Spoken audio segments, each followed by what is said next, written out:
അല്ലാഹുവേ, ആ വരികളാണ് ഇപ്പൊ ഓർത്തു പോകുന്നത്.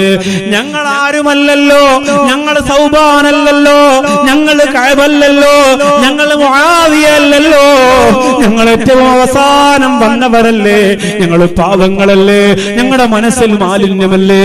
മാറ്റിയെടുക്കണം സഹോദരങ്ങളെ, ആ മാലിന്യം മാറ്റിയെടുക്കണം സുഹൃത്തുക്കളെ. ഞാനൊരിക്കൽ മദീനത്ത് ഇങ്ങനെ സിയാറത്ത് നടത്തി മദീനയിലൂടെ യാത്ര നടത്തുമ്പോ, ഞാൻ സാധാരണ മദീനത്ത് പോയാൽ റൗളാ ശരീഫിലേക്ക് പോകാൻ എനിക്കൊരു പ്രത്യേകമായ സമയമുണ്ട്. ആ സമയത്ത് ഞാൻ പിന്നെ എല്ലാ ദിവസവും അവിടെ പോവും. എന്റെ പ്രിയപ്പെട്ടവരെ, അത് റിയാദുൽ ജന്നയിൽ നമസ്കരിക്കാനാണോ, അത് റൗളാ ശരീഫിന്റെ മുമ്പിൽ സലാം പറയാനാണോ, അത് മസ്ജിദുൻ നബവിക്കകത്തിരുന്ന് ഇങ്ങനെ ഖുർആൻ ഓതിക്കൊണ്ടിരിക്കാനോ, അങ്ങനൊന്നുമില്ല. ഏതെങ്കിലും ഒരു സമയത്ത് പോയാ പിന്നെ കൃത്യമായ ആ സമയത്ത് മദീനത്തുള്ള സമയത്ത് അങ്ങനെ പൊയ്ക്കൊണ്ടിരിക്കും. അവിടെ 3 ദിവസം ഞാൻ ശ്രദ്ധിച്ചതാ, 3 ദിവസവും ഞാൻ ശ്രദ്ധിച്ചതാ. ഒന്നാമത്തെ ദിവസം റിയാദുൽ ജന്നയ്ക്കകത്താ കണ്ടത്, രണ്ടാമത്തെ ദിവസം ഞാൻ പുറത്താണ്, അപ്പോഴും അയാളകത്താണ്. മൂന്നാമത്തെ ദിവസം ഞാൻ പുറത്താണ്, അപ്പോഴും അയാളകത്താണ്. റിയാദുൽ ജന്നയുടെ ചുവരുണ്ടല്ലോ, റൗളാ ശരീഫിനോട് ചേർന്ന ചുവരുണ്ടല്ലോ, അവിടെ നമസ്കരിക്കുമ്പോ ഒരു പ്രത്യേക കുളിരാണ്. ആ ചുവരിനോട് ചേർന്ന് നിൽക്കുമ്പോ അല്ലാഹുവിന്റെ റസൂൽ തൊടുന്ന പോലെ തോന്നുകയാ. അപ്പുറത്ത് അല്ലാഹുവിന്റെ റസൂൽ കിടക്കല്ലേ, അബൂബക്കർ സിദ്ദീഖ് റളിയല്ലാഹു അൻഹു കിടക്കുകയല്ലേ, ഉമർ ഇബ്നുൽ ഖത്താബ് റളിയല്ലാഹു അൻഹു കിടക്കുകയല്ലേ. ആ റിയാദുൽ ജന്നയിലേക്ക് തന്റെ കൈയൊന്ന് തൊടുമ്പോ, അവിടെ ചേർന്ന് നിന്നിട്ട് അങ്ങോട്ട് നിസ്കരിക്കുമ്പോ, അല്ലാഹുവേ, ഒരു ദിവസം അതിന്റെ അകത്ത് വെച്ച് ആ മനുഷ്യനെ കണ്ടത്, ബാക്കി 2 ദിവസം പുറത്തു വെച്ച് അതേ സമയത്താ കണ്ടത്. അല്ലാഹുവേ, പടച്ചവനെ കാണാൻ ഈമാന്റെ പ്രകാശമുള്ള പ്രഭയുള്ള മുഖത്തിന്റെ ഉടമയായ ഒരു മലബാറുകാരനായ സഹോദരനാണ്. 4 പെൺമക്കളാണ് അദ്ദേഹത്തിനുള്ളത്. അദ്ദേഹത്തെ പരിചയപ്പെട്ടു, അദ്ദേഹത്തിന്റെ റൂമിൽ ചെന്നു, അദ്ദേഹം ഒഴിച്ചു തന്ന വെള്ളം കുടിച്ചു, കാരക്കോക്കെ കഴിച്ചു. അദ്ദേഹം പറഞ്ഞു, ഉസ്താദേ, ഞാൻ മദീനത്ത് ഇപ്രാവശ്യം വന്നിട്ട് ഒരേ ഒരു കാര്യമാണ് ഞാൻ എന്റെ മുത്തുനബി തങ്ങളോട് ചോദിച്ചത്. ഒരേ ഒരു കാര്യമാണ് ഞാൻ എന്റെ അല്ലാഹുവിന്റെ ഹബീബിനോട് ചോദിച്ചത്. ഇപ്രാവശ്യം മദീനത്ത് വന്നിട്ട് ഒരേ ഒരു കാര്യമാ ചോദിച്ചത്. എനിക്ക് 4 പെൺമക്കളാണ്, 4 പേരും ഹാഫിളാണ്, അല്ലാഹുവിന്റെ ഖുർആൻ മനപ്പാഠമാക്കിയ 4 പെൺമക്കളാ. കൊതി വരുന്നില്ലേ? 100 കാണുന്നവരെ കൊതി വരുന്നില്ലേ നിങ്ങൾക്ക്?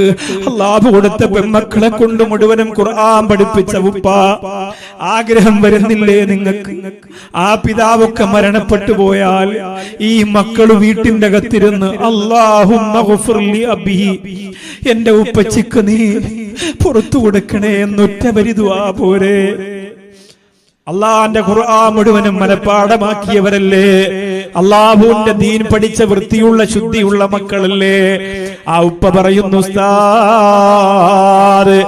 4 മക്കളും ഹാഫിളാണ്, ഭാര്യ നല്ല ഈമാനുള്ളവളാണ്, വീട്ടിൽ അത്യാവശ്യ ഇബാദത്തും കാര്യങ്ങളൊക്കെ ഉണ്ട്. പക്ഷേ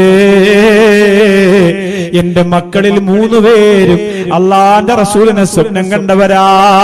എന്റെ മക്കളിൽ 3 പേരും അല്ലാഹുവിന്റെ ഹബീബിനെ സ്വപ്നം കണ്ടവരാ.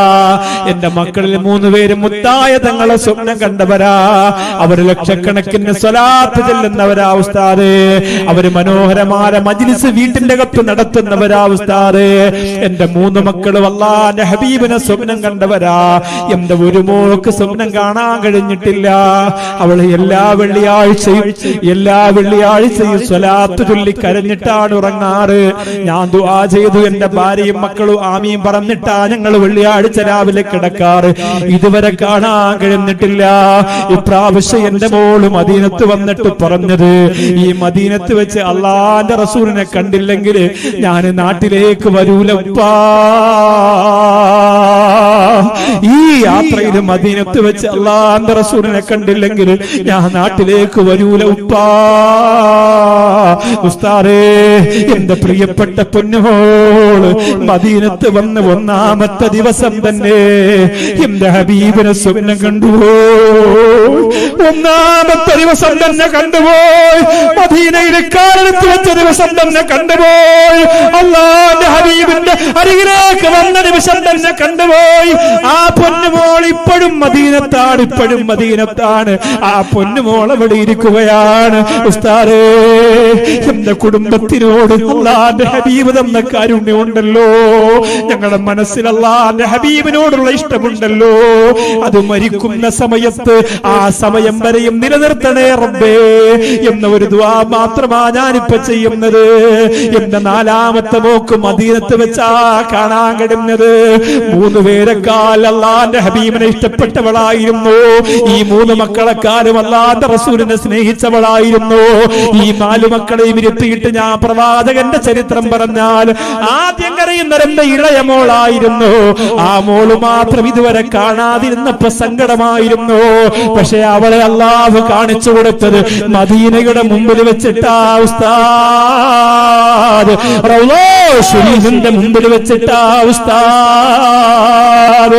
ഈ സ്നേഹം തിരിച്ചറിയാ ഈ നൂറിനൂറ് കാണുന്ന മോമിനീങ്ങളെ നിങ്ങൾക്ക് കഴിയുന്നില്ലേ?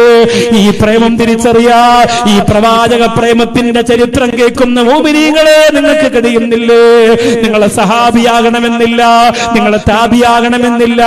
നിങ്ങൾ അല്ലാഹുവിന്റെ ഹബീബിനോട് ഹൃദയബന്ധം കൊടുത്താൽ, ആ മുത്ത് റസൂലിനെ ഹൃദയത്തിലെടുത്തു വെച്ചാൽ, നിങ്ങൾ സമാധാനം നഷ്ടപ്പെട്ട പ്രവാചക പ്രേമിയായാൽ, ഉവൈസുൽ ഖർണിയെ പോലെ സൗബാനിനെ പോലെ പ്രവാചക പ്രേമത്തിന്റെ രോഗം പിടിപെട്ടിട്ട് നഷ്ടപ്പെട്ടു പോയ ആത്മാവ് കയ്യിൽ നിന്ന് പോകുന്നത് പോലെ, ജീവിതം കയ്യിൽ നിന്ന് പോകുന്നത് പോലെ അല്ലാഹുവിന്റെ ഹബീബ് ഊണിലും ഉറക്കിലും അങ്ങനെ ഒരു ചിന്ത നിങ്ങൾക്ക് വന്നാ ഉറപ്പാണ് അല്ലാഹുവിന്റെ ഹബീബിന് അവിടെ കിടക്കാൻ കഴിയൂല.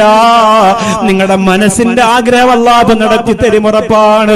പടച്ചവരെ, ഈ ലോകത്തിലൊന്ന് വിട പറയുന്നതിന് മുമ്പ് ഒരു സെക്കൻഡ് ആ വെളിച്ചമൊന്ന് ഞങ്ങളുടെ കണ്ണിൽ പതിയണേ അല്ലാഹ്. അതിനുള്ള മഹാഭാഗ്യം തരണേ റബ്ബേ. സല്ലല്ലാഹു അലാ മുഹമ്മദ് സല്ലല്ലാഹു അലൈഹി വസല്ലം.